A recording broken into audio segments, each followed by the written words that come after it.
Hello everyone, welcome to yet another day in this, the Clown Decade, the decade where things are only going to get worse before they get better. And I think Doctor Who is quite a good proxy for how the world is going at the moment, because Doctor Who writers really all do seem to be right on with current social issues. Because in the mid-2000s, when Russell T Davies was first writing for New Who, we had the Christopher Eccleston and David Tennant series, and they are regarded as generally very good series, with, for lack of a better term, woke social issues not particularly being pushed into these stories all that much. And instead, it actually appears the writers were having fun.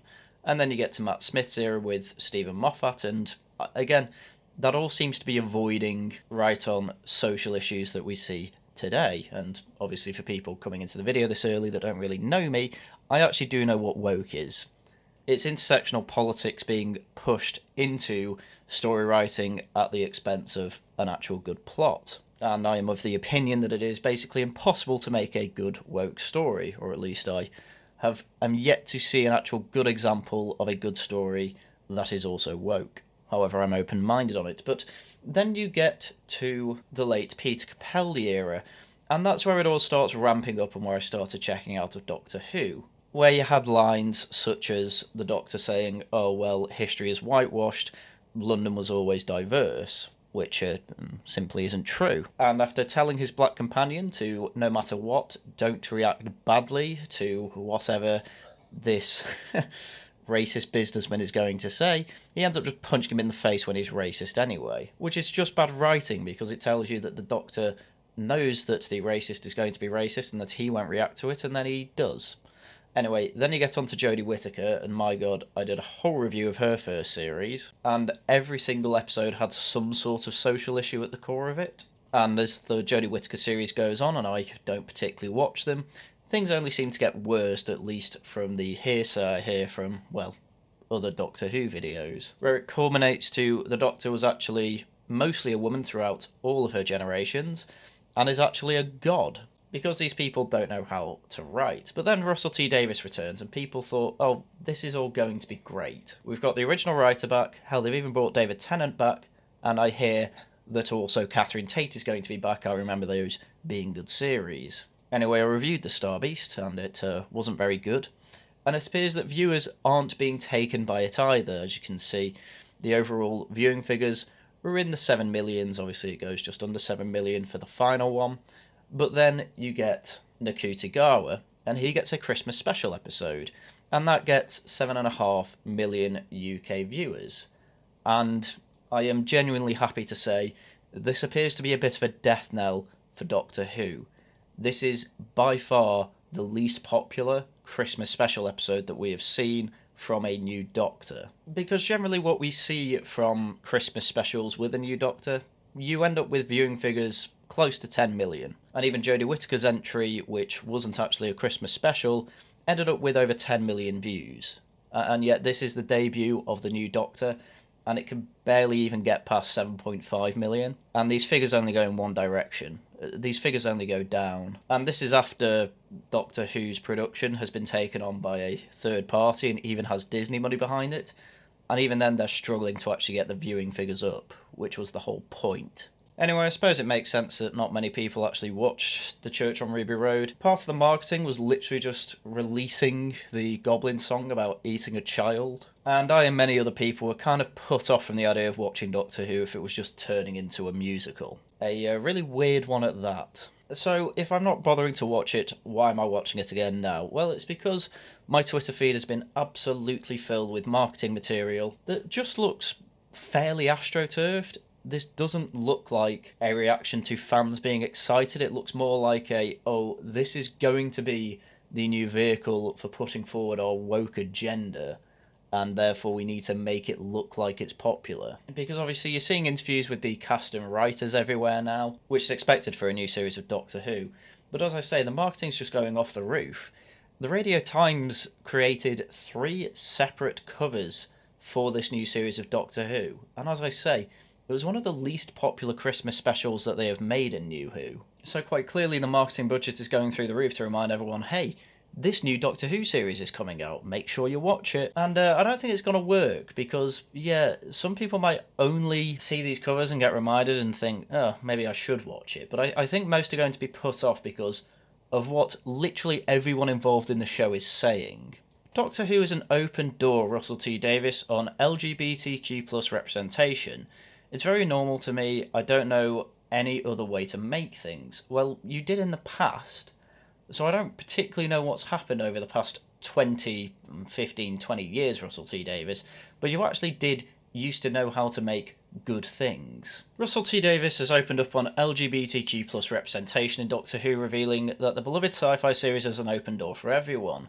Speaking exclusively to Radio Times at the London premiere for Ncuti Gatwa's first full season as the Doctor, the showrunner said that he didn't necessarily view anything he's added to the series as representation per se, explaining that I think it's my life.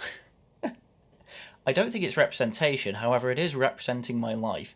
He said, and I kind of am rather bemused when people say you're representing things now because I think that's just people I live with and know and love. And it's very normal to me. I don't know any other way to make things, and some people might come along and make a fuss about that, but I've moved on by then so I don't care. Davis added, but I think it's a great thing to see. I think Doctor Who's a great big open door for everyone to come and see.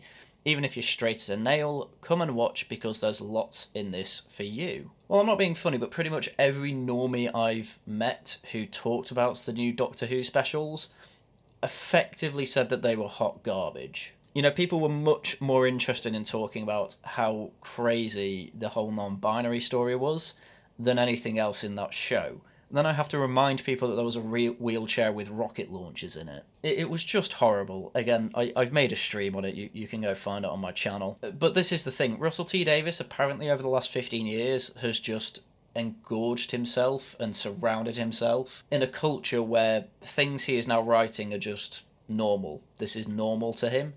And to many other people, it's just such a disconnect that, yeah, they've just checked out. And, well, this is why the new Doctor Who specials and Ncuti Gatwa's Christmas special barely seem to get popular.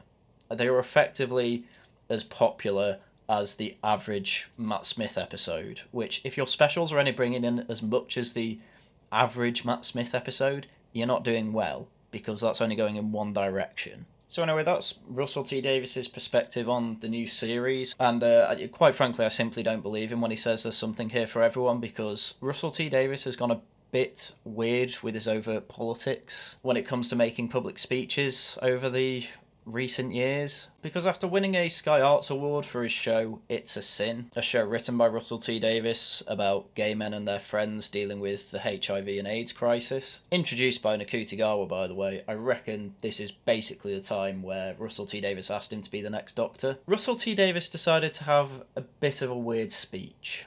Thank you very much. That's amazing. Shooting new all the time. Obviously, it starts off normal, but then he goes on a bit of a tirade.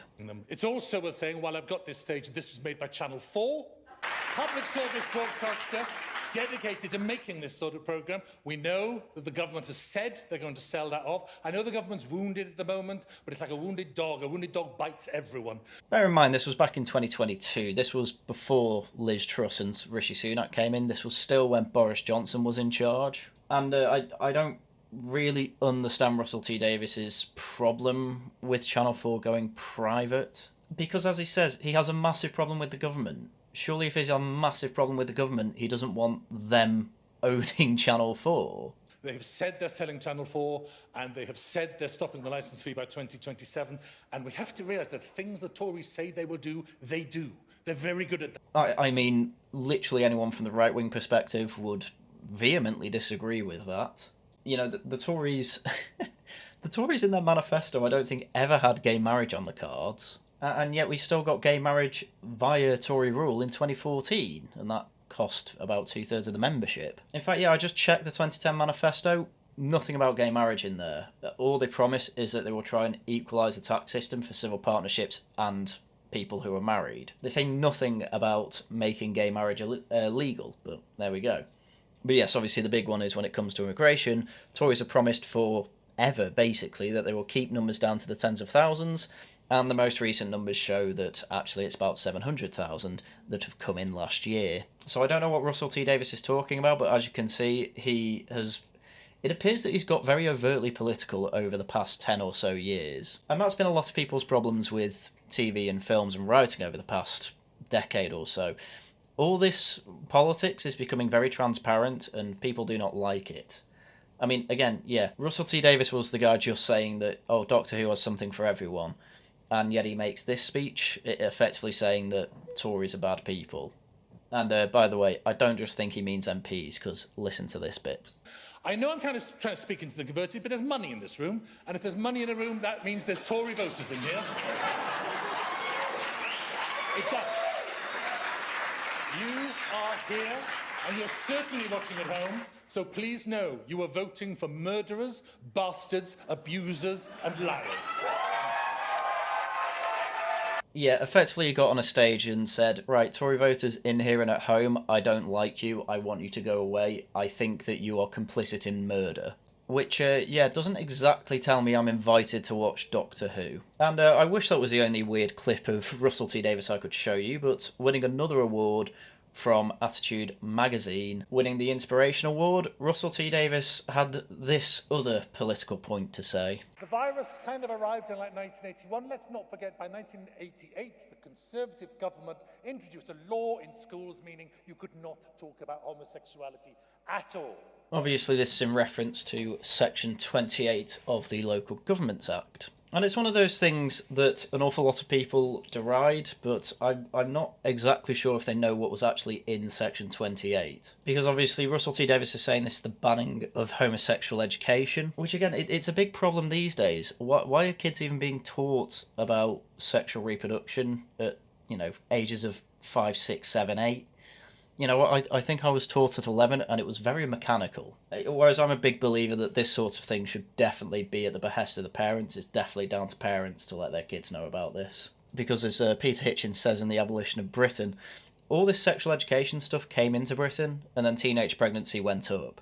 So it appears that education actually doesn't help with the intended consequences of, less HIV being spread, less teenage pregnancies. It actually appears to have made it go up. So, prohibition on promoting homosexuality by teaching or publishing material. The following section shall be inserted after Section 2 of the Local Governments Act 1986. And it says, a local authority shall not intentionally promote homosexuality or publish material with the intention of promoting homosexuality, promote the teaching in any maintained school of the acceptability of homosexuality as a pretended family relationship. Now, even that alone, I can see them having a problem with, and with the wording of it, I can see why any education would be seen as promoting homosexuality. However, once again, I don't see why gay sex education needs to be in schools. Yes, even in the modern day.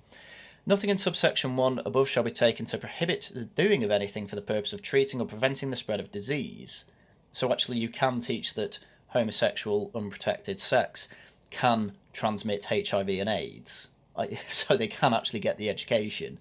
In any proceedings in connection with the application of this section, a court shall draw such inferences as to the intention of the local authority as may reasonably be drawn from the evidence before it. In other words, it's down to the court whether the evidence put before them is actually promoting homosexuality or not.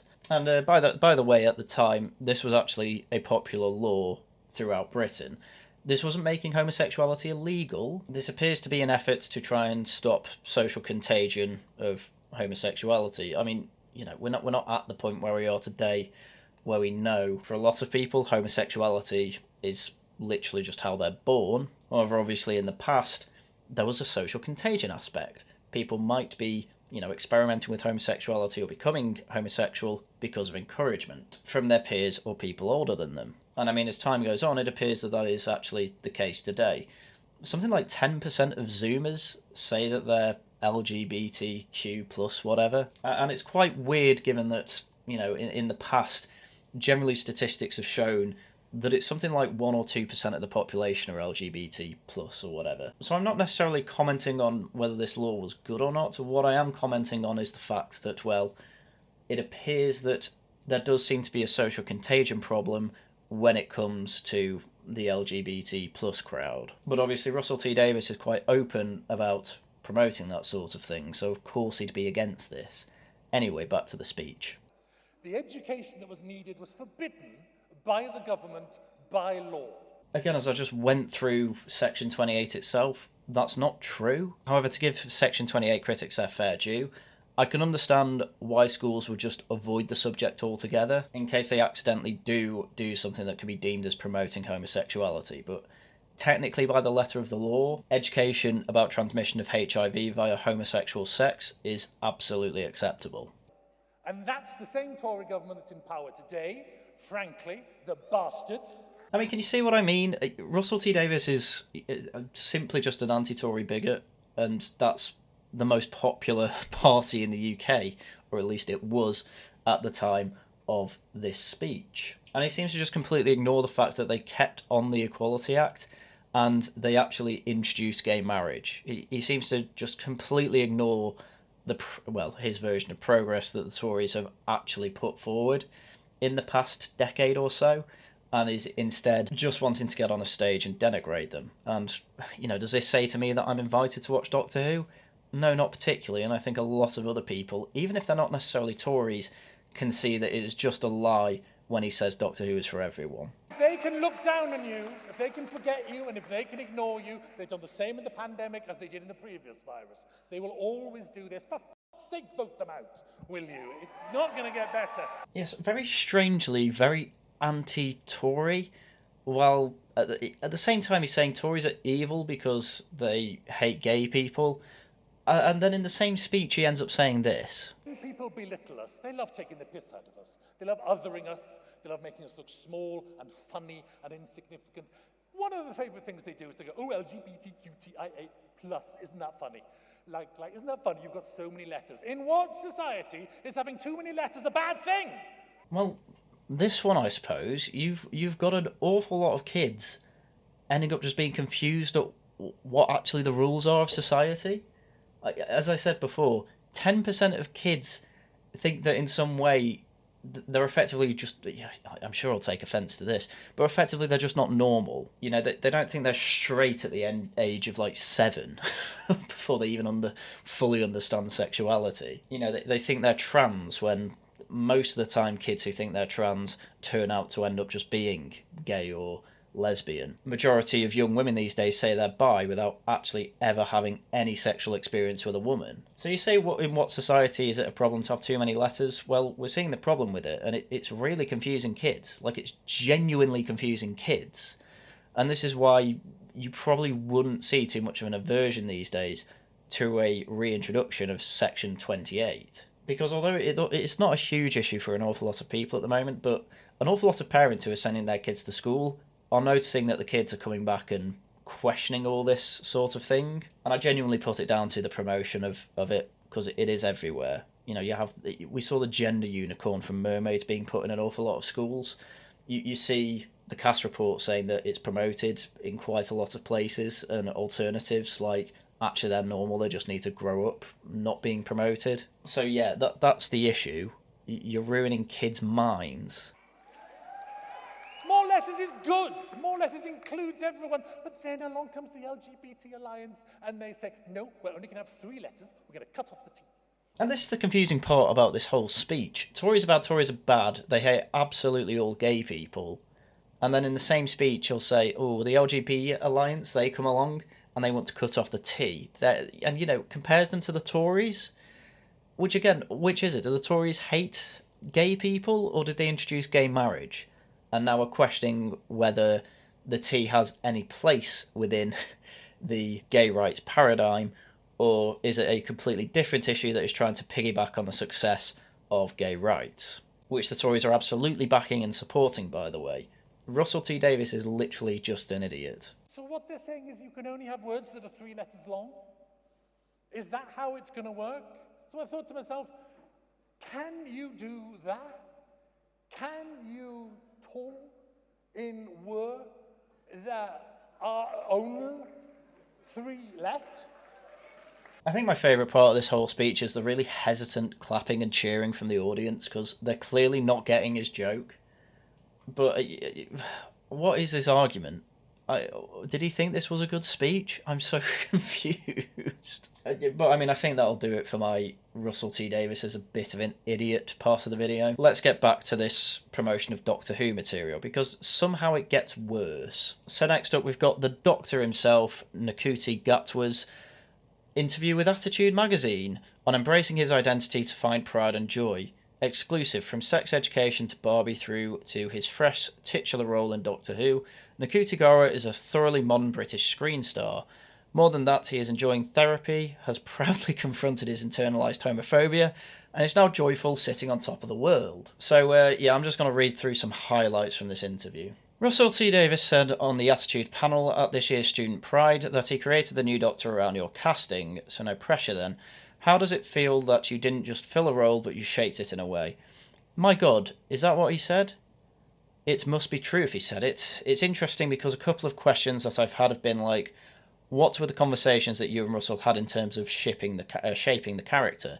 And I'm like, actually, there weren't many. He really trusted me just to take the character where I wanted, but I think, funnily enough, that is what I found so difficult about Season 1.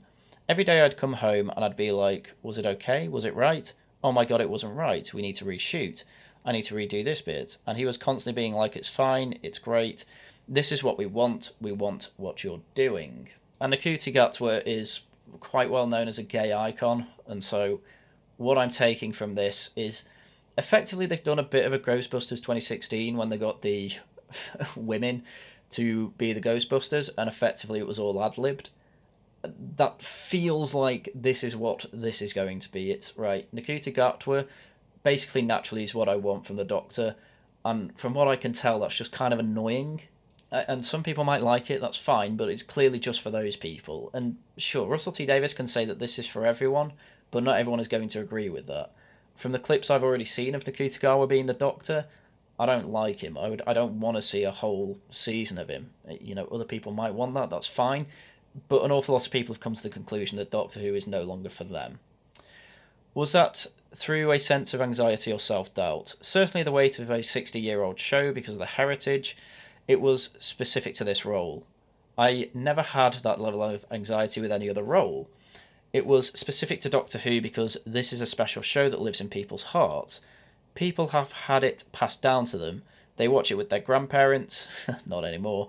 It is a thing that you have to care for. And I suppose, to be fair to Ncuti Gatwa, I don't blame him if he feels that anxiety. I think he knows that it's not going to be as popular as it was. I think he probably has already seen the ratings and realised it's only going to go downhill from there. And we can only blame this really on Russell T Davies because he's been quite open. All he wants is to shove this agenda in your face.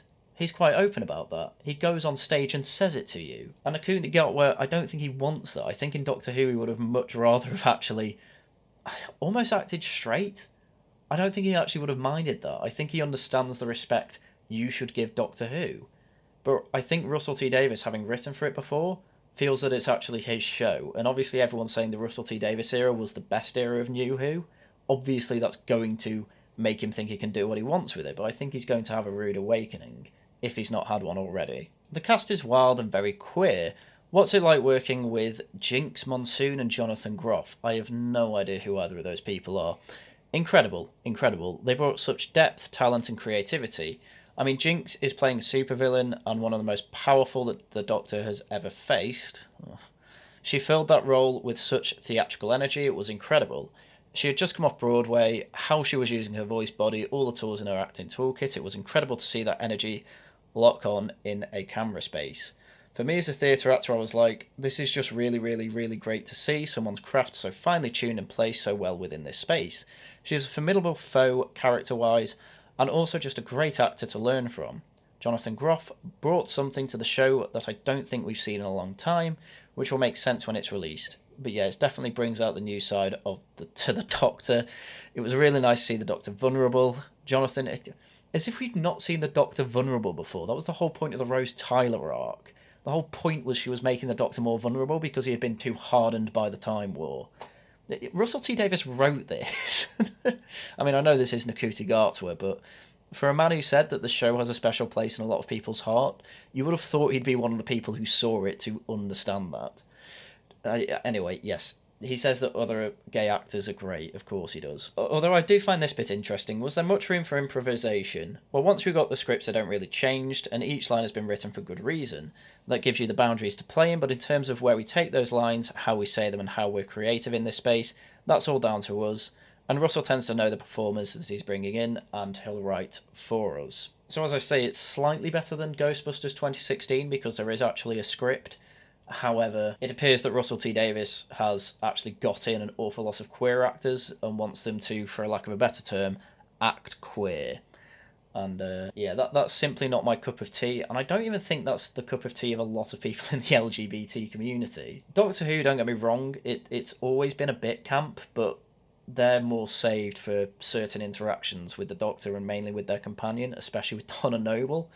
But this appears to just be going overboard. I mean, as I say, the Christmas special, the Goblin episode, the Doctor and his assistant just start singing to the Goblin King at one point, and that's where people will start to be taken out of the show. However, it also appears to be Ncuti Gatwa's personal opinions that probably helped him get a spot on this show. There's such a pushback against individuality, against gender diversity, against trans identities. How do you feel about the current state of the UK at the moment? Everything trickles down from the top, and when you see politicians openly attack marginalised communities, when you see our politicians openly attack trans people, it makes it okay for everyone else. And it is scary to see that we've got to a point where it's fine to attack vulnerable people, because that's essentially what's happening. People who are the most vulnerable, the most disenfranchised, the most disconnected from everyone else are being told that they are the threats. It's sick because it's a hiding away of your own ineptitude. You're going to put the blame on immigrants, black and brown people, capitalised Bs, trans people, queer people, to hide the fact that you are not doing anything for these people. It's easier just to create discord amongst people. It's divide and conquer, isn't it? I mean, yeah, this is what I mean. There's not really any insight there, that's just bleating of the current trend in media these days. He doesn't seem to understand that politicians are actually reacting to normal people not being on board with this. An awful lot of people really don't care about politics and do not listen to politicians. They don't like this mainly because of their intuition, and they simply just don't like what they see. However, that is not the end of the questions about isms in this interview. When was the last time you experienced racism or homophobia? Microaggressions exist everywhere. I love it. It's like the men versus bear thing that women are answering. I'd rather have a bear because of microaggressions or little things that annoy me from men. I'd rather risk the mauling. I'd say it is a daily thing. You pick and choose what things you'll allow to stick with you, to affect you, or to say something about. Homophobia, I don't know, other than my own internalised homophobia that I'm working through in therapy. Not for a little while. And how far are you on that journey from where you were a year ago? I didn't really realise I had any internalised phobia until I came into the public eye. I always thought that I was the most free-spirited person. No one could tell me what to do or do whatever I want. Until I came into the public eye and I was like, oh, I don't know. It is an ever-evolving journey. I have no idea what he's talking about. I have no idea what he means by his internalised homophobia. I have no idea how that manifests itself. What I do know is that typically when people are told they have internalised whatever and they take that seriously, they tend to overcompensate. And I imagine that is going to be reflected in Doctor Who. I mean, he's basically told us it's going to be reflected in Doctor Who, so again, not really my cup of tea. Anyway, that was just a look into Ncuti Gatwa's head. It's basically what I expected, and if that's all that was said, I wouldn't bother making this video. But no, he had to go a step further and say that this show that everyone loves and that has been around for 60 years and is effectively a staple of British culture was actually full of white mediocrity. So here he is explaining how he had to work twice as hard as a black guy to get that role, when in reality it appears that he just introduced Russell T Davies to an award. Russell T Davies asked, would you like to be Doctor Who? And he got it. Which I don't think was really the case for any other Doctor, but here we are. So when asked about the backlash on his assuming the role of Doctor Who, which I don't think there was much of a backlash, I think people just said, oh, well, that was expected. He said that it's all part of a shift. We do see a shift happening in casting in positions of power and in the status quo. I mean, not a fast shift, things could tip over the other way a little bit quicker, but you see people kind of malfunctioning because things are changing. Now, people are kind of used to it now. Ncuti talked of his battle for acceptance. There's so much white mediocrity that gets celebrated, and black people have to be absolutely flawless to get half of that anyway. So I'm slowly training myself out of that and be like, no, S, you deserve love just for existing. I mean, if this is a man who hasn't been growing up with the millennial mindset, I don't know who else would be the perfect example of that. I don't think Hitler deserved love just for existing. In fact, I think he deserves an awful lot of the hate he gets. Not that I'm comparing Nakuti Gatwa to Hitler, that would obviously be absurd. However, I am pointing out that just existing doesn't mean you deserve love. And I would also like to point out that I am happy that at least they're keeping the capitalisation of skin colour descriptors when it comes to black and white people. You usually see white minimised and black capitalised, so at least it's consistent. We'll also goes on to say, we've got to keep pushing for more, lots and lots and lots and lots more diversity, lots more inclusion on our screen, lots and lots and lots of it for all you male gammons out there. And Deadline lets us know that in UK slang the term gammon refers to the colour of a person's flushed face when expressing their strong opinions as compared to the type of pork of the same name. It doesn't make it clear that it only refers to white people, but I suppose they don't want the invitation of asking a person about racism that they just use a racist term, but there we are. Anyway, none of this is unexpected from people in the media. They are effectively all incentivised to share opinions like this. And this is why, as the title says, this is all terminal. This is going to kill Doctor Who. The only real reason it's continuing as it is because it got Disney Plus money, but if this was all down to the BBC, it would probably be gone by now, because people aren't watching it. And that's going to be true as the season goes on. I have no doubt that you will see a massive drop in the number of people watching this show, because all this advertisement, it's not doing you any favours. And they make it quite clear that this is going to be a completely different Doctor Who. From Rolling Stone, it's about time. Nakuti Gatwa on becoming the new face of Doctor Who. How the sex education star went from TV queer idol to making history on the iconic Brit sci-fi show. And for once, the word iconic's actually being used correctly here. But I don't agree he's making history. Nobody cares. You know, people already know that they were going to make the Doctor gay. People already know they were going to make the Doctor black. This was only a matter of time.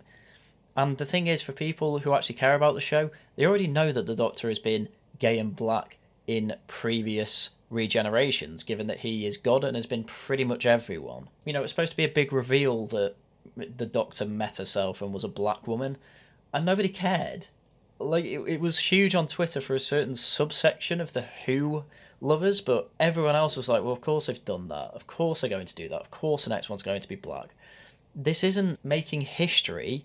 People don't care. This probably won't even be recorded. I mean, these first two paragraphs let us know what we're in for. The first thing you notice about Nakuti Gatwa is his smile, whether as a young, anxious queer teen in Netflix's Sex Education, one of the many Kens in Barbie, the latest actor to play the lead character in Doctor Who, or even on a slightly pixelated zoom screen when Gatwa flashes those pearly whites, it is impossible to look at anything else. Oh no, I found it quite easy. His expression radiates joy so pure and uncut, it's as much a superpower as the Doctor's ability to travel through time or regenerate into new forms. This is what I mean. This is very astroturfed. People don't care. I'm sure a lot of people in the media are bigging up Nakuti Gatwa for being the first black gay Doctor Who star, but most people don't care. And most people think you'd be very weird for saying, man, the thing we're looking forward to the new Doctor Who is the fact that he smiles well. That's why people watch Doctor Who. It's also exactly what Doctor Who producer Russell T Davies was looking for when he began creating this 15th Doctor, long before Gatwa came into the audition. In 2005, Davies revived the British sci-fi TV institution from extended limbo, and yes, it was very good, and then went downhill. So he said, I was thinking about what a terrible world it is now, and how many stresses and mental health there are in young people, says Davies. I wanted a hero who wasn't closed, who wasn't all stiff upper lip, and who wasn't swaggering or butch either. When children are feeling scared of the future, and when they're on TikTok laughing hilariously with their friends, the life of a young person, I think, is bigger and madder and wilder and richer than it was when I was young. There's more anxiety in the world, and it's because everyone's more open. That is what I've got from this interview so far. Where we just sat there and went to school, and we didn't have as much anxiety. So I wanted a hero who felt more, and at the same time as that thought, along comes Nakuti, and bless you, you could not hide your emotions for a second in performance. This is not advertising Doctor Who to me very well. Doctor Who is at his best when he is stoic, when he is a problem solver. His campness comes in at good times. It comes in when it is relevant, or at least it used to. With Ncuti Gatwa, it sounds like we're never going to get a serious moment. And as I pointed out with that Goblin clip, if you haven't seen it, at no point is Ncuti Gatwa's Doctor in any way portrayed as even worrying about a black baby who's about to be eaten by a Goblin King. Obviously, he goes along to save it, but he never seems too concerned about it. He's just, oh, they're singing. Oh, we've dropped in. Oh, I'm going to start singing. Oh, isn't this all great, camp, and entertaining? Whereas most people are watching it and thinking, what the hell am I watching? I saw on Twitter a lot of the people who were fans of Doctor Who even said, yeah, this was the part where a lot of my relatives just stopped watching and checked out because there's a serious moment. A baby's about to be eaten. Nobody seems to care about that fact. And it's things like that that take you out of Doctor Who. This was the good thing about Doctor Who. It had very serious moments. It had very camp moments. They were relevant to the scene that they were in. And that doesn't appear to be the Doctor we're getting anymore. But this reasoning gets weirder and weirder. Perhaps the freshest start of all this is that Gatwa is the first black actor to play the Doctor, which will be a big change for legacy viewers, though not necessarily for children in the series' targeted demographic. If you're a 6-year-old boy sitting there in Brixton, it's like, that's the Doctor, argues Davis. They don't think through all that stuff, they don't read headlines. If they go online, they're finding the spiciest chicken wing on YouTube. They're not bothered by this. So why do you make such a big song and dance about this? Still, Davis understands the necessity of hiring an actor of colour to play this iconic role. It's about time, he says. Sometimes big old terrestrial and streaming shows can be slow machines to catch up with the world. They've been forcing through this world, sir. And I'm getting older now, so you become one of those gatekeepers of television, for want of a better word, and your job is then to hold the gate open and say, come on everyone. Yeah, this is where we're up to with that discourse. We're very aware of this. A lot of hobbies, a lot of shows, a lot of, especially gaming companies, yeah, that is their idea on this too. Hold the gate open, and it's ruining everything. And that's what the show does. It evolves, it regenerates. I feel it's about time, and here I am. For all you dammers out there, I'm not going anywhere. Yes, I know that. That's why I'm not watching the show. But I think these paragraphs have to be the worst I read in this Rolling Stone article. Doctor Who has always been socially progressive. I suppose I can somewhat agree with that. But the commentary this time around seems even more pointed than Davis's last stint. The Doctor's trusty sonic screwdriver has been redesigned to resemble a remote control or a flip phone because Davis worried that the old Sonic looked too much like a gun, which would encourage kids to pretend to shoot at one another.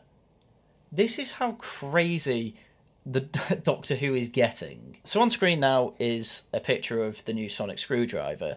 It doesn't look that great. I don't like the design of it. It's not really a screwdriver at all, as is the point. It looks like a really bad universal remote.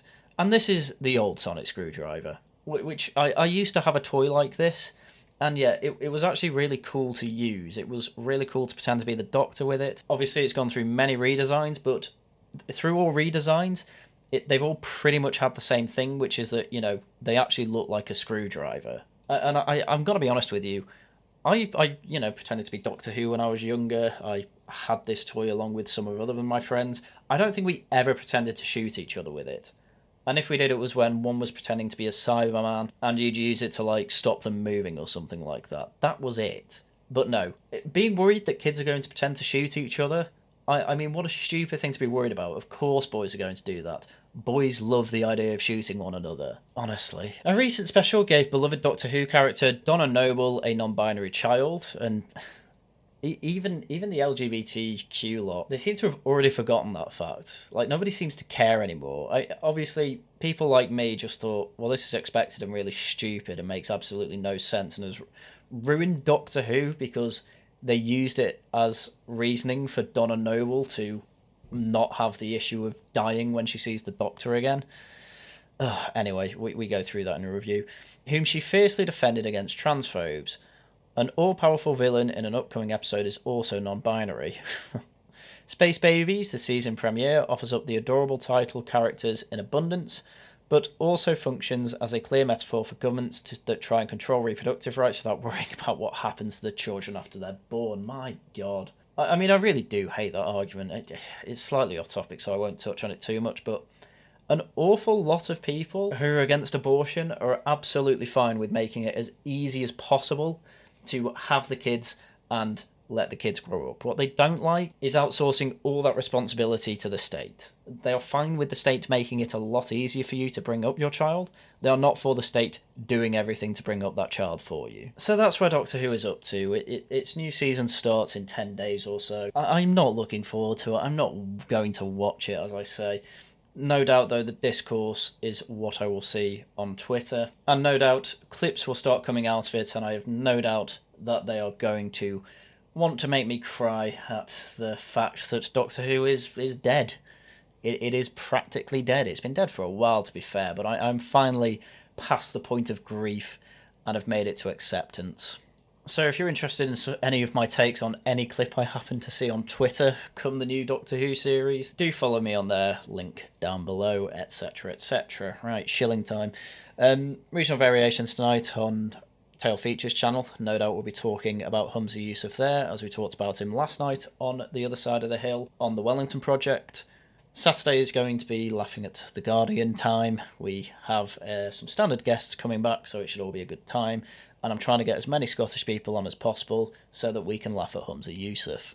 I may also possibly be on a stream this Friday talking about Enoch Powell's Wrestling with the Angel, his writings about his perspectives on Christianity, so that'll be on the Wellington Project, and give that a go as well if you're interested. So, that's everything I had for you today. So as usual, thank you very much for watching, and until next time, goodbye.